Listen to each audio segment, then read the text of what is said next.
Writers. Yesterday, I was in my backyard. I know, again, and something pretty cool happened. So, you know what I did?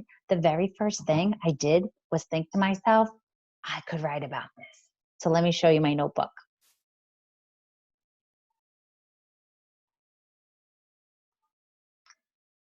Check out my new possible story idea under my backyard. Yesterday, my kids, Harrison, Kyle, and I, we were out in the backyard and we were just kind of feeling a little bored, walking around, trying to figure out what we wanted to do. And then all of a sudden, Kyle looked down and she said, Mom, it's a baby turtle. And we looked and there was the smallest, I'm talking like teeny, like this big turtle walking through very slowly our backyard. So do you see how I did that? I was like outside and all of a sudden a new idea came to me based on something that happened and I wrote it down in my topics on my topic page. And so today, what I want to show you is that we've been spending some time generating ideas for topics, like really brainstorming people and places that we could write about.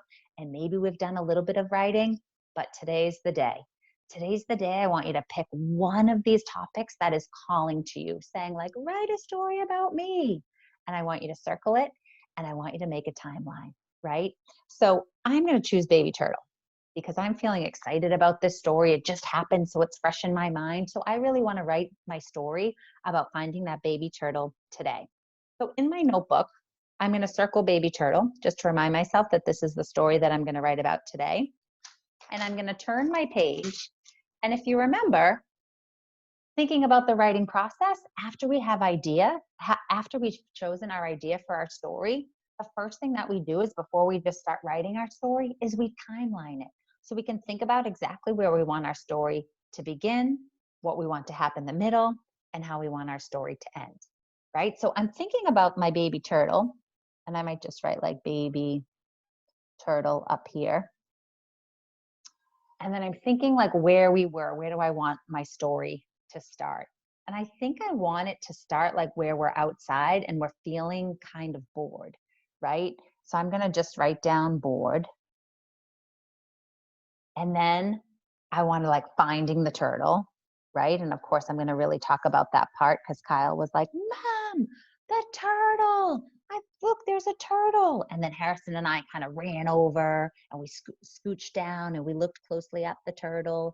And I might even describe the turtle at this part because it looked like super dry, not like a turtle. It was an interesting way that it looked, not like what I would be expecting it to look like. So, and I just wrote finding Kyle. So definitely not finding Kyle, finding the turtle. And then we decided to get a little bucket and we put some leaves and a rock in it and made it like a little home. So I'll say bucket equals home. And then we kind of watched it for a while. So that might be that part where we put it in the bucket and we just kind of watched it. And then we went inside for lunch, which I don't really want to talk about too much because I want my story to really be about the turtle. But what we did think about during lunch is that the turtle really can't survive in that bucket. And we kind of made a plan to set the turtle free. So I'm going to write plan to set turtle free. Oh, and I remember Kyle named it Turt and Harrison named it Turd. So I might include that in my story. So we made the plan to set it free. And then we did set it free. And I want my story to end like that because this was like a really important part. Because especially for my daughter, she really wanted to keep the turtle and wanted it to be her pet.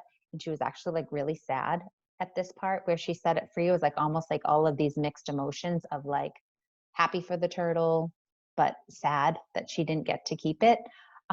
So I think that's how I want it to end. So do you see how I did that? I thought about a story that was calling to me from my topic ideas. And for me, it was the story about finding the baby turtle. And then what I did was I started to relive that moment in my mind. And I made a timeline to help me think about what happened at the beginning, what were some things I wanted to include in the middle, and then how I wanted my story to end. So writers, today, that's what I want you to do. I want you to go back to either your people's list or your places list, or if you have a story idea, And I want you to take that story idea and I want you to tell it step by step by step and thinking about the big parts to include in your timeline. All right. I can't wait to see what you come up with. Have a great day.